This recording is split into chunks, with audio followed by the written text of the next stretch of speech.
Yo guys, good life hack muna tayo. Ito pansinin nyo, ito kasi hindi napapansin ng karamihan. Ah, Paano kung yung maling daanan, yun pala yung daanan, 'di ba? Ako kasi ito napapansin ko to minsan. Motorista din kasi ako. Tas minsan na rin akong naligaw. Yung nakabalik ako sa dadaanan ko talaga, may nadisgrasya.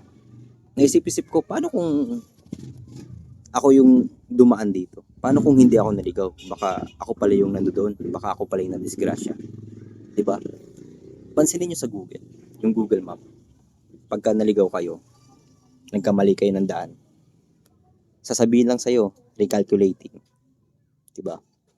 Hindi ka niya sisigawan, hindi ka niya sasabihan ng tanga, hindi ka sasabihan ng bobo, hindi ka sasabihan nagkamali ka. Hanapan ka lang ng ibang daan. Parang ganun lang din sa buhay. Diba? Kumbaga, nagkakamali ka ng mga desisyon, malay mo, nahanapan ka lang ng ibang daanan. O baka naliligaw ka lang talaga.